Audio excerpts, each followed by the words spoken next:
सत श्री अकाल, नमस्कार, आदाब। पंजाबी रेडियो और पंजाबी टीवी यूएसए देख और सुन रहे सभी साथियों का स्वागत है इस समय के विशेष programme beyond the headlines with Mandeep Punia में।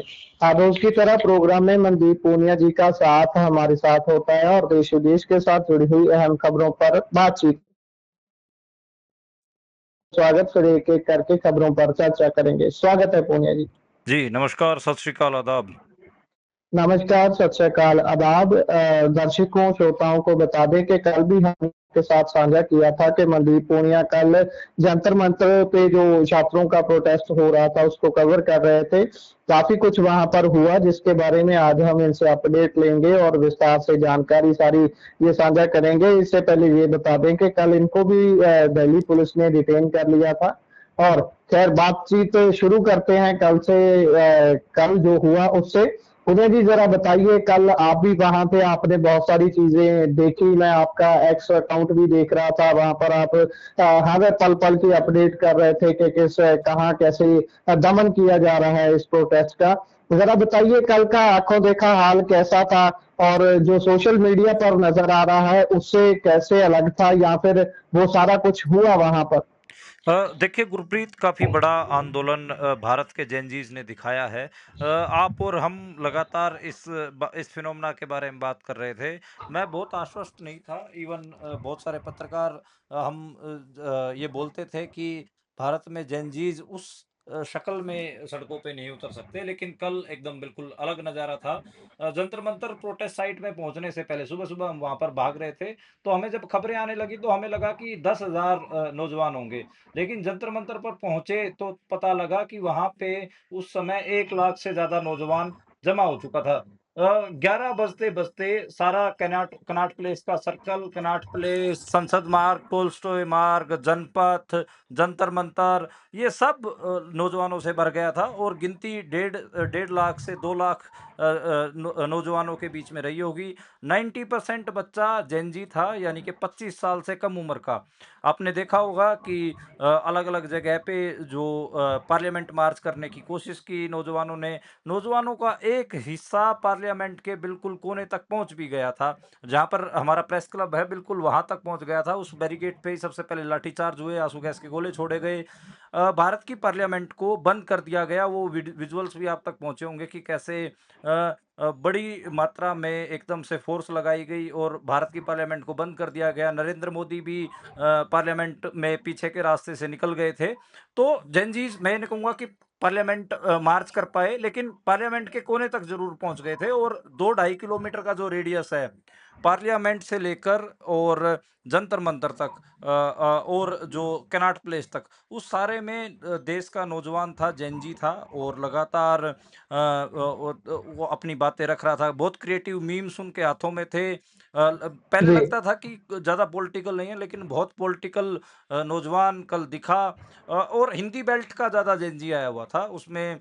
उत्तर प्रदेश, बिहार, राजस्थान, मध्य प्रदेश, वहाँ का नौजवान ट्रेनों में बैठ बैठ के आया हुआ था और साफ दिखता था कि गरीब भी उसमें था। और दिल्ली का शहरी जो जेनजी है, जो बड़ी बड़ी अंग्रेजी यूनिवर्सिटियों में पढ़ता है, वो भी साफ विजिबल था। और बहुत प्रिविलेज क्लास के लोग भी वहाँ पर पहुँचे हुए थे। मैं आपको बताना चाहूँगा कि मैंने तो एक फ़ोटो भी खींचा। हमारी एक दोस्त हैं, जी।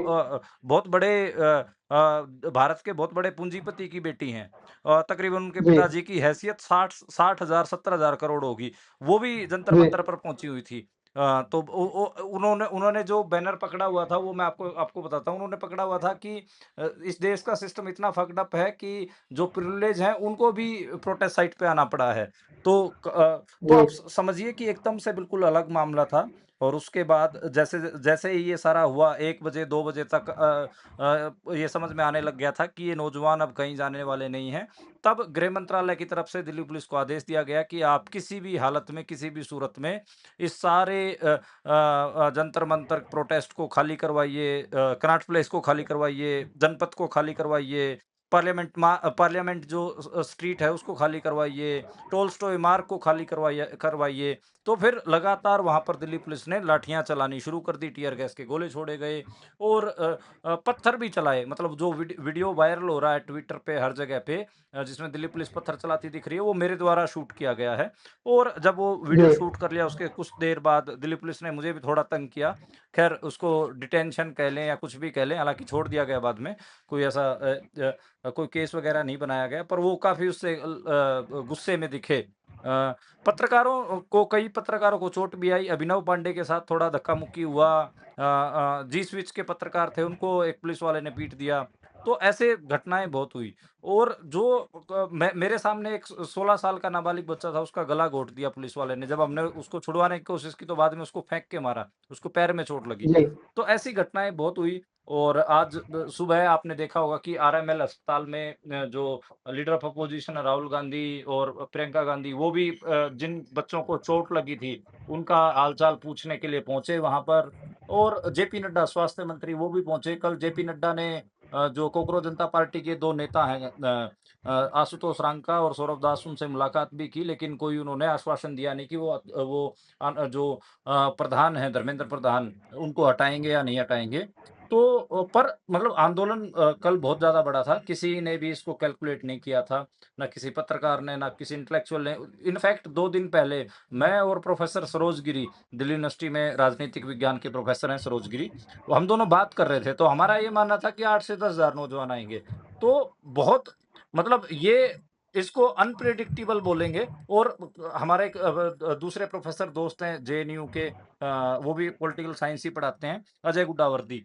वो लगातार एक बात बोल रहे हैं पिछले काफ़ी समय से कि जितनी भी पॉपुलिस्ट सरकारें हैं, वो अनप्रेडिक्टेबल नेचर जो होता है प्रोटेस्ट का, उससे बहुत ज़्यादा डरती हैं।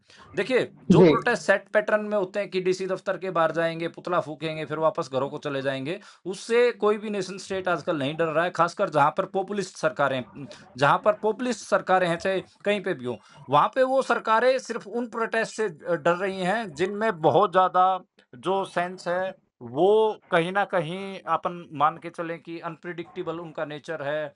स्टेट को, पुलिस को हिसाब ही नहीं हो रहा कि ये इतने लोग कहाँ से आ गए, ये क्या करेंगे? किसान आंदोलन में भी हुआ, जो जिस हिसाब से ट्रैक्टरों को घर बना के किसानों ने दिल्ली की तरफ मार्च किए थे, चाले पाए थे, वो पुलिस समझ ही नहीं पाई कि ये कितना किस किस्म का मामला है। सेम मुझे लगता है कि जो अनप्रेडिक्टेबल नेचर है आंदोलनों का, वो बहुत बड़ा कहीं न कहीं उससे सरकार डरती है। कल शाम को गृह मंत्री ने धर्मेंद्र प्रधान को बुलाया भी, लेकिन हालाँकि कोई इस्तीफ़ा वगैरह मंज़ूर नहीं हुआ है। तो ये कल था और कल जंतर-मंतर प्रोटेस्ट साइट हो या फिर सारे जितने भी जेनज़ीज़ हों, शाम 7-8 बजे तक दिल्ली पुलिस ने डंडे मार-मार के, टियर गैस छोड़-छोड़ के, पत्थर मार-मार के खाली करवा लिए थे। सब तितर-बितर हो गए। दिल्ली के जो नौजवान थे वो तो अपने घरों में चले गए और बाकी जो लोग उत्तर प्रदेश, बिहार से आए हुए थे, वो सब एक एक बार के लिए इधर-उधर हुए। लेकिन जैसे ही रात के 10 बजे वो सब के सब जंतर-मंतर की प्रोटेस्ट साइट पे दोबारा से इकट्ठे हो गए। तो वहाँ से भी हमने एक बार तो बिल्कुल वहाँ पर जब वैकेंट करवा दिया गया था, खाली करवा दिया गया था, उसकी तस्वीर मैंने ट्विटर पर लगाई थी और फिर रात को जब वहाँ पर दोबारा प्रोटेस्टर्स लौट आए, तो उसकी तस्वीर भी हमने लगाई। सुबह जाके मैंने रिपोर्टिंग भी की और वहाँ पर जी दोबारा से जंतर-मंतर पर सैकड़ों हज़ारों की गिनती में जो नौजवान थे, वो जमा थे। जिन नौजवानों को चोटें आई थी, पट्टी वगैरह करवा के वो बैठे हुए थे। हालाँकि एक उत्तम नगर की एक 22 साल की लड़की काफ़ी क्रिटिकल है, वो वेंटिलेटर सपोर्ट पर है और वो आरएमएल जी अस्पताल में भर्ती है। हम दुआ करते हैं कि लड़की जल्दी से जल्दी रिकवर करे। उसकी हेल्थ बहुत ज़्यादा क्रिटिकल है, वेंटिलेटर पर वो लड़की है। इतना पीटा गया क्या उसको? हेलो? Hello hello. जी। हाँ जी, हाँ जी। जी क्या उसको इतना ज्यादा पीटा गया कि वो हाँ, हाँ, इसीलिए बिल्कुल। वेंटिलेटर है या कोई और प्रॉब्लम आई उसको? नहीं, नहीं, उसका उसका वही जो पुलिस की लाठीचार्ज के कारण वो वेंटिलेटर पर है। जी, अच्छा मैं इसमें ये जानना चाहता था कि ये सवाल उठ रहे हैं प्रोटेस्ट के ऊपर अलग-अलग किस्म के, उसमें से एक विजेता दहिया को लेकर सवाल है और इस प्रोटेस्ट की जो लीडरशिप है उसको लेकर सवाल है देख कि ये लोग तो बच के निकल गए या फिर सामने नहीं आए और डंडे खाए हैं आम लोगों ने, आम बच्चों ने यार जो सिर्फ उसका हिस्सा बनने आए थे, इसको कैसे लें? देखिए गुरप्रीत, मैं ये मानता हूँ कि ये जो कल जेनज़ीज़ आए, ये किसी लीडरशिप के को देखकर नहीं आए कि ये हमारे लीडर हैं, इनके लिए आए हैं। ये जी, रेस्टलेस यूथ था, बेचैन था और बेचैन अपनी नौकरी के लिए, अपने रोज़गार के लिए, अपनी पढ़ाई के लिए, जितने भी लोगों से बात हो रही थी, वो उनको कोई लेना-देना नहीं था। कल बिल्कुल। हाँ। अभिजीत दीपके से कुछ लेना-देना नहीं है, कोई मतलब उनको उनको हाँ, उनको जो ये अपनी भारतीय प्रॉब्लम जनता पार्टी की लीडरशिप बतानी है। बनी हुई है, उससे कोई जी, लेना-देना ये तो सारी इस इनमें से 2 नेता तो जेपी नड्डा से मुलाकात कर रहे थे और जैसे वो बिल्कुल। हाँ, वो विजेता दहिया वो तो कहीं और ही घूम रहा था। अभिजीत दीपके भी गायब थे बीच में बहुत देर तक। तो जनता अपने आप ही जो नौजवान थे वो अपने आप ही मार्च कर रहे थे, अपने आप ही नारे लगा रहे थे। सारा कल क्या बोलते हैं कि जनता के मतलब सारा नौजवान अपने आप कर रहे थे। खुद मुख्तियार एक हिसाब से थे, वो बिल्कुल इंडिपेंडेंटली ये सारा कुछ कर रहे थे और मैं बार-बार कह रहा हूँ जी, कि ये कहीं न कहीं जी। और अनप्रेडिक्टेबल नेचर का प्रोटेस्ट था, जिसको कोई प्रिडिक्ट नहीं कर सकता था और ये ऐसे इसी किस्म के प्रोटेस्ट कहीं न कहीं स्टेट को तंग करते हैं। पॉपुलिस्ट सरकारों को सबसे ज़्यादा परेशान ऐसे ही जो प्रोटेस्ट हैं अनप्रेडिक्टेबल नेचर के तंग करते हैं। अच्छा, एक और चीज़ इसी के साथ जुड़ती है लीडरशिप के साथ ही कि क्या ये आंदोलन किसी और रूप से हो सकता था अगर लीडरशिप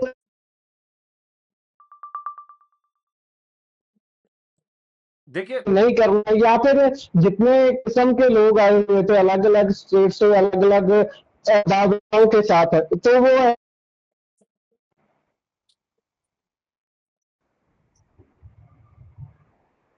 देखिए हेलो। हाँ, देखिए जी, गुरप्रीत जी। हाँ, गुरप्रीत इसमें बस इतना ही मैं कहना चाहूँगा कि ये जो आंदोलन है, ये आंदोलन का जो स्वरूप है वाक़ई में कोई इसको बना नहीं सकता था, कोई सेट फॉर्मेट नहीं था। एक कॉल थी और उसको पार्लियामेंट मार्च की और उसको कहीं न कहीं हवा दी जब सोनम वांगचुक को गिरफ्तार करके जो डिटेन करके पुलिस अस्पताल में लेके गई और जैसे चद्दरों में लपेट के उनको लेके जाया गया, उसके कारण कहीं न कहीं देश के जो जेनज़ीज़ थे, उनमें काफ़ी गुस्सा रहा और ये सच में ही जी, इंस्टाग्राम प्लेटफ़ॉर्म का आंदोलन है। मैंने आज ऐसे ही इंस्टाग्राम पे एक रील डाल दी, वो मैं देख रहा हूँ 1 मिलियन हो गई है।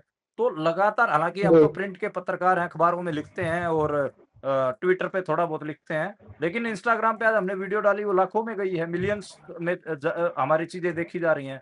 तो ये आंदोलन इंस्टाग्राम का आंदोलन है और काफ़ी चीज़ें इसमें मतलब बहुत बड़े लेवल पर जो चीज़ें हैं वो देखें तो इंस्टाग्राम से हो रही हैं और जो जेनज़ीज़ हैं, उनकी जो सारी पॉलिटिकल एजुकेशन आप देखेंगे, जिस हिसाब से वो बातें रख रहे थे, उससे साफ समझ में आता है कि उनके ऊपर इंस्टाग्राम के कंटेंट का बहुत ज़्यादा असर था।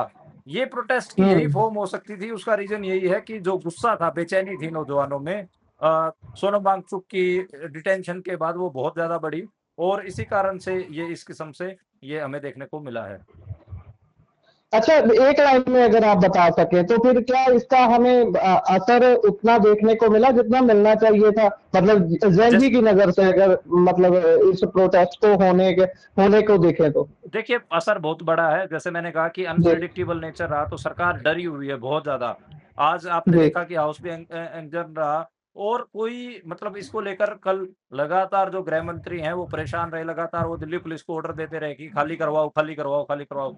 तो ये दिखाता है कि हाँ, सरकार में बेचैनी है और सरकार ऐसे मैं आपको बताऊँ कि एक बहुत मेरे क्लोज़ सोर्स ने ये बात बोली है कि जब दिल्ली पुलिस ये सब कर रही थी, खाली करवा रही थी, तो उस समय दिल्ली पुलिस के आला अधिकारी ये कह रहे थे कि ये ऐसा हम कर तो रहे हैं, लेकिन हम छत्ते मधुमक्खी के छत्ते में हाथ डाल रहे हैं। ये इससे और ज़्यादा जो नौजवान हैं, वो उमड़ेंगे और ऐसा हुआ भी।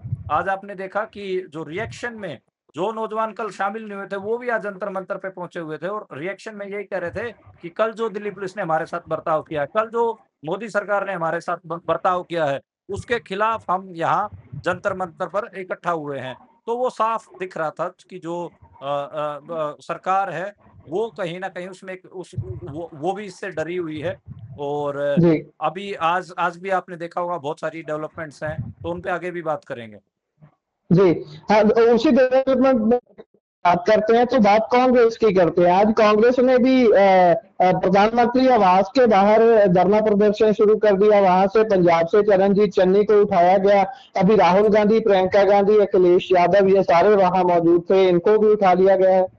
देखिए, लगातार जो कांग्रेस है, वो आंदोलित दिख रही है। आप कल के तारीख की वजह से, कल जो हुआ उसके बाद कांग्रेस भी अपने आप को जेनज़ीज़ के साथ जोड़ के दिखाना चाहती है। आज कांग्रेस के जितने भी 99 के 99 एमपीज़ हैं, वो राहुल गांधी के साथ वो आज प्रधानमंत्री आवास के बाहर गए। थोड़ी देर बाद अखिलेश यादव ने और डिंपल यादव भी वहाँ पर पहुँच गई थी और बाकी के जो अपोज़िशन पार्टियों के बहुत सारे नेता वहाँ पर पहुँच गए। सिर्फ़ आम आदमी पार्टी के जो नेता हैं, वो जंतर मंतर पर पहुँचे थे। वो नरेंद्र मोदी के घर के बाहर नहीं गए।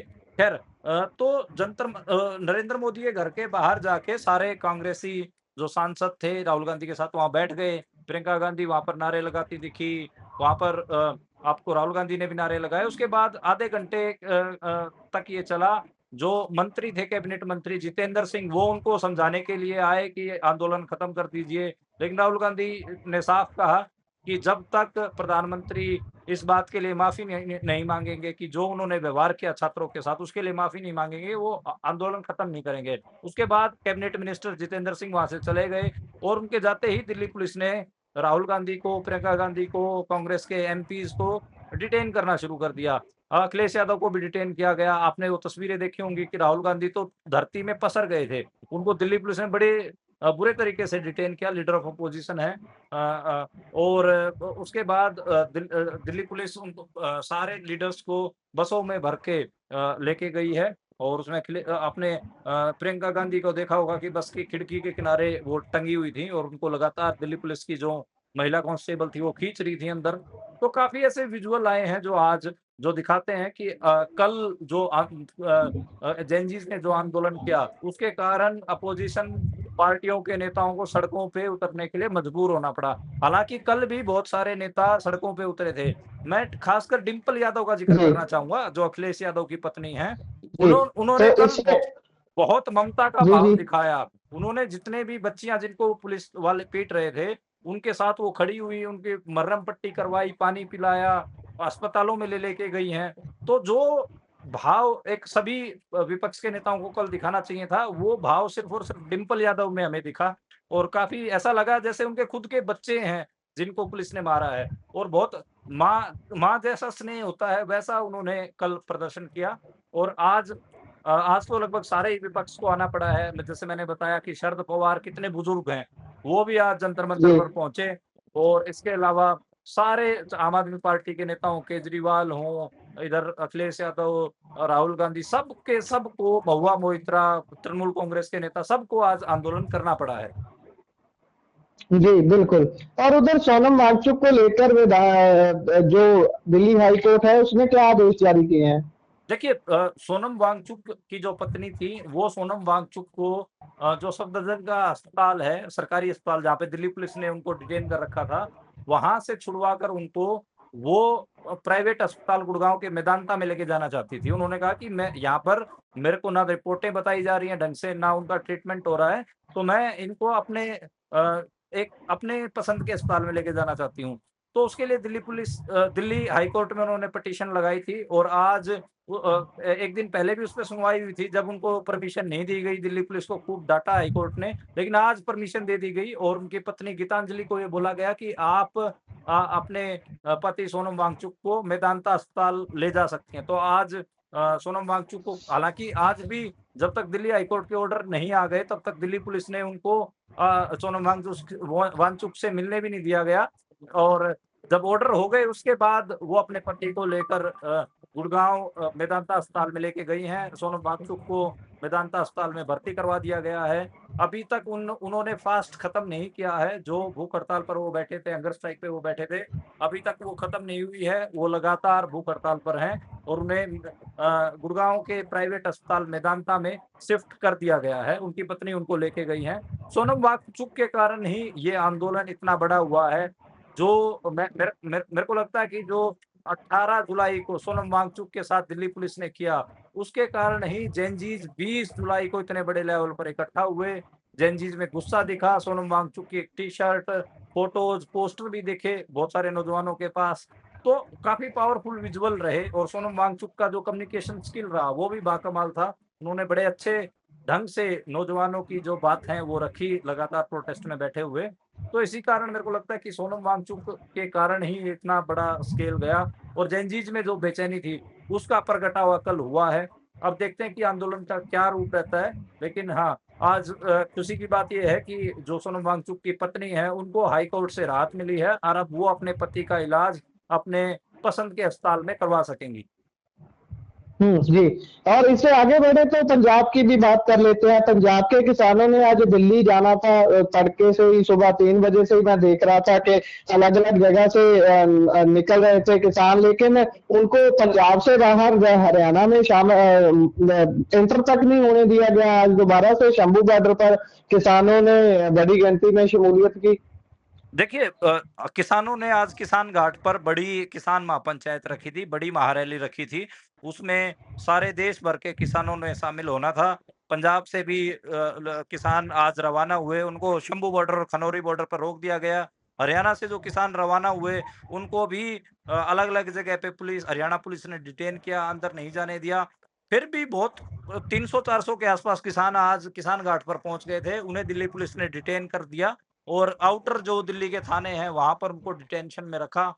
तो आज किसानों ने जो मुक्त व्यापार समझौता हुआ है अमेरिका के साथ भारत का, free trade agreement with America, उसके खिलाफत में आज ये महारैली बनाई थी। किसानों का कहना है कि जो अमेरिका के साथ समझौता हुआ है, उसके कारण जो किसानों के हित हैं, उनको नुकसान होगा, उनकी फसलों के उन्हें सही दाम नहीं मिलेंगे और भारतीय बाजार में जो सस्ती अमेरिका की फसलें आएँगी, जिसके कारण यहाँ के किसानों को नुकसान होगा। तो ये एक बड़ा इश्यू था और वो चाहते थे कि किसान घाट पे जाकर वो अपनी बात रखें, लेकिन किसानों को आज नहीं पहुँचने दिया गया। किसानों ने जो अपनी महापंचायत थी पंजाब के किसानों ने, वो शंभू बॉर्डर पर जारी रखी। हरियाणा के किसान तो बहुत ज़्यादा लेवल पर डिटेन रखे गए और जो दिल्ली किसान पहुँच गए उत्तर प्रदेश वगैरह से या इधर-उधर से, उनको भी आज पुलिस ने डिटेंशन में रखा। वो विजुअल्स आपने देखे कि कैसे दोबारा से आज शंभू बॉर्डर, खनौरी बॉर्डर पर या फिर टिकरी बॉर्डर और सिंघू बॉर्डर पर बड़े लेवल पर भारी मात्रा में दिल्ली पुलिस ने, हरियाणा पुलिस ने बैरिकेडिंग करके रखी और किसानों को जहाँ वो अपनी महापंचायत के लिए जाना चाहते थे, वहाँ पर नहीं पहुँचने दिया गया। ये अंदाज़ था दिल्ली पुलिस का कि अगर किसान भी आज किसान घाट पहुँच जाते हैं, तो कहीं किसान और नौजवान एक साथ मिलके कोई आंदोलन ना करने लगें। कहीं हालाँकि किसानों का प्रोग्राम था कि वो शाम को वापस अपने घरों को लौट जाएँगे। लेकिन दिल्ली पुलिस को ये लग रहा था कि अगर ये भी दिल्ली में बैठ गए, तो उनको बड़ी मुश्किल का सामना करना पड़ सकता है। तो इस वजह से ये पूरा आपको ये मामला देखने को मिला। जी, जी। सो ये पूरे हालात हैं जो सरकार केंद्र में है, वो पंजाब में आकर बातें कर रही है कि हम महाराजा रणजीत सिंह वाला राज लाएँगे, तस्वीरें यहाँ लगाई जा रही हैं, शेयर की जा रही हैं। लेकिन वो सरकार किसानों के हरियाणा में इंटर होने से ही डर जाती है, इंटर भी नहीं होने देती, ये हालात बने हुए हैं। खैर, आगे हम डिटेल में और भी बात करते रहेंगे इस विषय के ऊपर, और आज की जानकारी जो आपने साझा की है उसके लिए बहुत-बहुत धन्यवाद, अच्छा, शुक्रिया। गुरप्रीत, आज मैं जी, जी, ट्रेन में बैठा हुआ हूँ अभी, तब आपसे बात हो रही जी, है। जंतर मंतर को लेकर, इस आंदोलन को लेकर कंप्लीट बातचीत कल हम दोबारा से करने की कोशिश करेंगे। मैं इस आंदोलन जी, को लेकर, इसकी राजनीति, इसकी बहुत सारी फिलॉसफी और नौजवानों के जो एक्सपीरियंस हैं, वो आप तक ज़रूर शेयर करूँगा। आज के लिए माफ़ी। जी। ज़रूर, ज़रूर, ज़रूर शेयर करेंगे, हम सारी बातचीत करेंगे इस पे। इसी के साथ प्रोग्राम का समय यहाँ समाप्त होता है। धन्यवाद। धन्यवाद।